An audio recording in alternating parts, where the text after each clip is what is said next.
खाती हूँ 5 महीने से। दवाई खाने से क्या होगा? बेटी आ जाएगी वापस। नींद की दवा खाती हूँ। आप सभी चैनल को सब्सक्राइब कर लीजिएगा।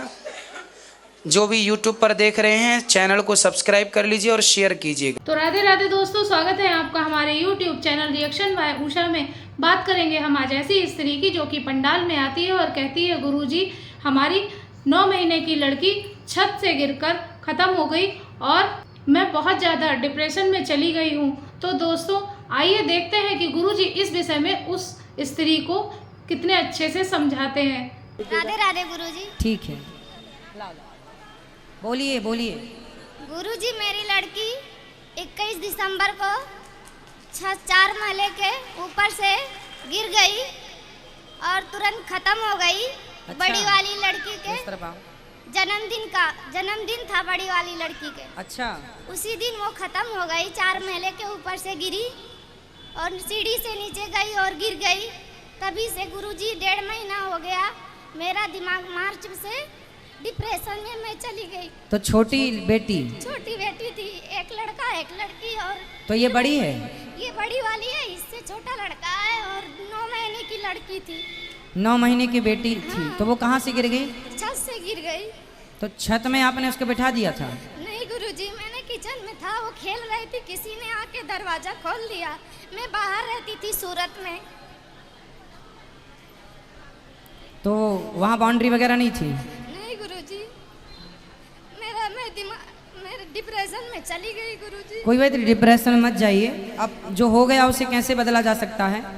बदला नहीं जा सकता। बस भगवान में मन लगाओ और बेटी को बढ़िया पढ़ाओ लिखाओ। बेटे को जितना भाग्य में होता है उतना रहता है, अधिक यदि है तो वो वापस चला जाता है। क्या गुरुजी मेरा कोई गलती है? ऐसा कुछ नहीं, गलती वलती नहीं। देखो थोड़ी तो माँ बाप हैं तो सावधानी रखनी चाहिए, पर आप जो हुआ उसे भूल जाने में भलाई है। गुरुजी मैं दवा खाती हूँ 5 महीने से। दवाई खाने से क्या होगा? बेटी आ जाएगी वापस।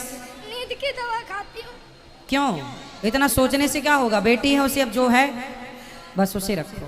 गुरुजी मैं आज मंत्र ली हूँ उसी का जाप करना बस, और पुरानी बातों को याद मत करना। और एकादशी का व्रत रहने में क्या खाना चाहिए गुरुजी? एकादशी का व्रत करने में फल ले लो। फल, केला खा सकते हैं? हाँ, फल, केला फल ही होता है, ले लो। राधे राधे गुरुजी। गुरुजी मेरी शादी को 3 साल हो चुके हैं। जो मेरे हस्बैंड है वो मुझे रखना नहीं चाहते और एक मेरी बच्ची भी है जो उन्होंने मेरे से छीन ली है। तो क्या मेरी बच्ची मुझे मिल सकती है? क्यों नहीं मिल सकती? आप अपनी बेटी को ले लो। तो क्यों आपको पति नहीं रखना चाहते हैं? वो किसी और लड़कियों के चक्कर में फंसे हुए हैं। तो आपको चाहिए था कि आप अपने पति को सही रास्ते पर ले आती। हाँ मैं चाहती हूँ। तो ले आओ ना। गलत राह पर यदि कोई गलत हो गया तो उसे सही राह पर लाना चाहिए, ये स्त्री का धर्म है। और किसी की स्त्री भटक जाए तो उसके पति को ले आना चाहिए। तो वो तो मुझे घर से बाहर ही निकाल देते हैं, रखना ही नहीं चाहते। निकाल देते हैं बेटा, वो तो अब ये बीमारी ही ऐसी है। तो आप तो जिन लड़कियों से उनका चक्कर है, आप अपने पति को समझाओ, उन लड़कियों को समझाओ, उनसे बात करो। आप रहेंगी तो थोड़ा उन्हें डर भी रहेगा। आप उनके पास रहेंगी नहीं तो वो और स्वतंत्र हो गए। शादी के 3 साल हुए बेटा। इस उम्र में ऐसे जो सत्संग से नहीं जुड़े होते हैं लोग, वो अक्सर ऐसे रास्तों पर भटक जाते हैं। इसलिए अपने बच्चों को, चाहे बेटा हो बेटी हो, सत्संग से, संस्कारों से जोड़ के रखना चाहिए। तो आप उनको ले आओ हमारे पास, हम समझाएंगे। ठीक है। राधे राधे गुरुजी मैं यूपी के कानपुर से हूँ। सर मेरी शादी को 6 साल हो गए हैं और मैं अपने ससुराल में कोई भी पूजा करती हूँ तो मेरे ससुराल में सब कहते हैं हमारे यहाँ ये नहीं होता, वो नहीं होता, ये ख़त्म हो गया तो वो ख़त्म, किसी तरह की पूजा ही नहीं होने देते। क्यों? पता नहीं, बोलते हैं कि ऐसा नहीं होता, हमारे घर में ये ख़त्म हो गई थी, दादी ख़त्म हो गई थी तो पूजा नहीं करना है, तुम करती हो ज़बरदस्ती, गलत कर रही हो। तो क्या नहीं करना चाहिए? करना चाहिए भाई। उनसे बोलना कि इस दिन कोई ख़त्म हो गया था तो उस दिन झूठ ना बोलो, गलत काम ना करो। छोड़ने ही है तो गलत काम छोड़ो, अच्छे काम क्यों छोड़ने हैं? मरना जीना तो सबको ही जाना है। मेरे किसी अच्छे काम पे वो मेरा सपोर्ट नहीं करते। अब इस बार ना आप सत्यनारायण भगवान की कथा रखना अपने घर पर। हर चीज़ में ऑब्जेक्शन किसी भी दिन सत्यनारायण भगवान की कथा से स्टार्ट करना। एक्चुअली में श्रावण में मेरे ससुर जी की कोई दादी ख़त्म हो गई थी तो कहते हमारे यहाँ कोई पूरे सावन पूजा नहीं होगी, कोई मंदिर नहीं जाओगी तुम। तो दादी तो घोर नरक गई, फिर पूजा और बंद करा के गई बूढ़ी माँ, है ना। अरे अब मरता है आदमी तो पूजा ही बंद कर, वो लोग खाना पीना भी छोड़ो, फिर खाते काय को? हर चीज़ में अपोजिट जाते हैं। मैं कुछ अच्छा करने के लिए सोचती हूँ तो हर चीज़ में हमें गलत कहते ये तो ऐसा है कि ना करने के बहाने, हैं। वो ना करते हैं ना करने देते हैं। ये बहाने हैं सिर्फ ना करने के। मरना तो सबके घर में, ऐसा कोई दिन नहीं है जिस दिन आपके परिवार में कभी, अब आपके परिवार में आपके पिता के पिता के पिता के पिता के पिता के पिता के पहते आज तक हजारों पीढ़ी हो गई, तो 12 महीने में 365 दिन होते हैं। ऐसा कोई दिन नहीं होगा जिस दिन आपके परिवार में पूर्वजों में कभी ना कभी कोई ना कोई मरा ना हो। ऐसे तो कुछ ना हो। फिर मतलब अज्ञानता की पराकाष्ठा है ये, मूर्खता की। सर इसी वजह से मुझे अलग भी कर दिया उन्होंने। तो अच्छा है ना, ठीक है, दुष्टों से तो अलग क्या रहो। मैं सब कुछ कर सकती हूँ अपने हिसाब हाँ से? बिल्कुल, अपने हिसाब से करो। धन्यवाद। खुश रहो। महाराज जी राधे राधे। जी महाराज जी गीता में ही लिखा है कि आत्मा ना कभी मरती है ना कभी जन्म लेती है, तो फिर यानी कि हम अमर है क्या? हाँ यानी कि हम अमर है, हाँ, आप अमर हैं, बिल्कुल अमर हैं। तो फिर फिर हमें मृत्यु का भय क्यों होता है? भय होता है, वो भय ही तो हटाना है। मृत्यु किसकी होती है? शरीर की। शरीर की मृत्यु होती ही नहीं।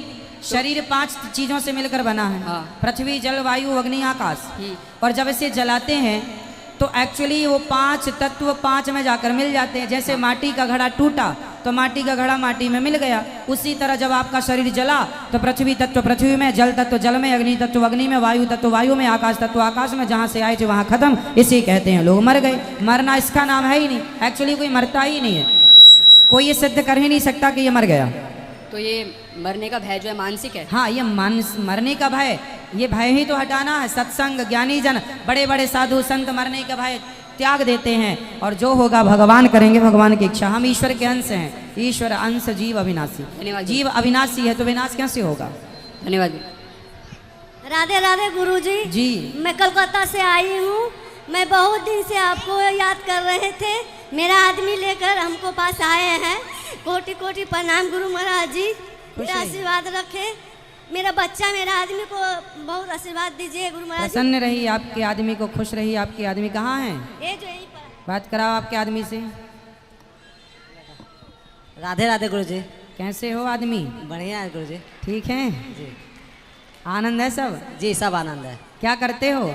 ज्वेलरी शॉप का दुकान है। बढ़िया। अच्छा, वृंदावन आया, अच्छा लगा आपको? जी बहुत अच्छा। कथा सुनते हैं? कथा आपकी भी सुनते हैं। और शराब पीते हो?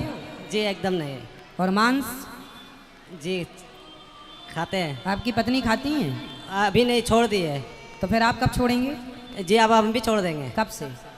तारीख बताओ, हम लिख लें। इस मंथ से हम छोड़ देंगे। अच्छा, इसी मंथ से। तारीख नहीं है कुछ? जी मतलब अब यहाँ से जाके यहाँ आ गए हैं, अब इसी को छोड़ देना है। अच्छा फिर, अच्छा अब यहीं से छोड़। हमें लगा कि आप जाके पहले खाओगे ढेर सारा। नहीं। फिर कहा कि अब बस अब तक नहीं खाओगे ना? जी नहीं। मांस वांस ना खाओ, अच्छे से रहो और सुखी रहो। भगवान आप दोनों को स्वस्थ रखें, सुखी रखें। राधे राधे। राधे राधे। देखो, बाप की पत्नी कुछ कहना चाह रही है। जय श्री नारायण गुरु जी महाराज जी। मेरा आदमी बहुत गुस्सा करते हैं। कोई चीज बात बोलते हैं तो बहुत गुस्सा करते हैं। अरे अपना हाथ तोड़ लेते हैं, अपना ही कर लेते हैं। उसको समझाइए गुरु महाराज जी। कैसे आदमी हो बताओ, गुस्सा करते हो? गुस्सा आ जाता है कभी कभी। अरे तो कंट्रोल करना है गुस्से को। आप तो अच्छे आदमी हो। तो देखा दोस्तों कि आज की हमने सारी प्रश्नोत्तरी सुनी और सारी वीडियो भी देखी। और दोस्तों, जैसे कि उस औरत के बच्चे के साथ जो हादसा हुआ, तो वो तो बहुत दुख की बात है। तो दोस्तों, हम सबको चाहिए कि अपने बच्चों का ध्यान रखें और अपने बच्चों के साथ सावधानी बरतें। तो दोस्तों, अगर आज की वीडियो आपको पसंद आई हो तो हमारे चैनल को सब्सक्राइब कर दें और हमारी वीडियो को लाइक कर दें। और हाँ, कमेंट में राधे राधे लिखना ना भूलें। मिलेंगे ऐसी ही वीडियो के साथ, तब तक के लिए राधे राधे।